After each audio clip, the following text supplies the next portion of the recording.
धर्मेंद्र प्रधान यांच्या राजीनाम्यानंतर मुख्यमंत्री देवेंद्र फडणवीस दिल्लीला रवाना झाले. फडणवीसांचा दिल्ली दौरा हा पूर्वनियोजित आहे. त्याचा प्रधान यांच्या राजीनाम्याशी संबंध नसल्याचं समजतंय. दरम्यान यावरूनच ठाकरेंच्या शिवसेनेचे खासदार संजय राऊतांनी एक मोठं भाकीत केलं.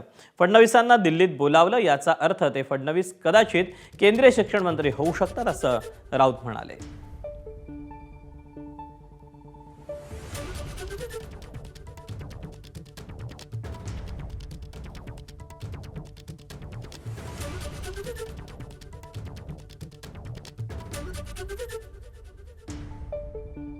इतक्या वेळा गेले आहेत आजपर्यंत, बरं का. आणि त्यांच्यामध्ये तर इतकं ती चुरस आहे की शिंदे गेले की मग ते आले परत की फडणवीस जातात, मग फडणवीस आले की परत शिंदे जातात. त्याच्यामुळे हे खूपदा झालेलं आहे. आत्ताच्या सिच्युएशनमध्ये हे का गेलेत मला असं वाटतं त्यांनी सांगितल्याशिवाय आपल्याला कळणार नाही, किंवा तिकडे काय वरती निर्णय झाल्याशिवाय आपल्याला आत्ता काही कळणार नाही. कारण जशी तुम्ही आत्ता बातमी ऐकली तशी आम्ही पण आत्ताच ऐकलेली आहे. त्याच्यामुळे आता याच्यावरती आत्ता या क्षणाला काय बोलण्यात अर्थ.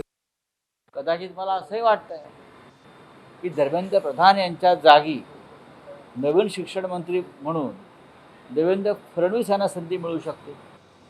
कारण ते वकील आहेत, शिक्षित आहेत, अनेक विषय मांडत असतात. मला ही शक्यता जास्त वाटते. कारण केंद्रामध्ये जाण्यासंदर्भात सातत्याने चर्चा होत्या आणि आता योगायोगानं किंवा दुर्दैवानं फडणवीसांच्या HRD मिनिस्ट्री रिकामी झाली आहे. तर देवेंद्र फडणवीस यांना तिथे संधी मिळू शकते.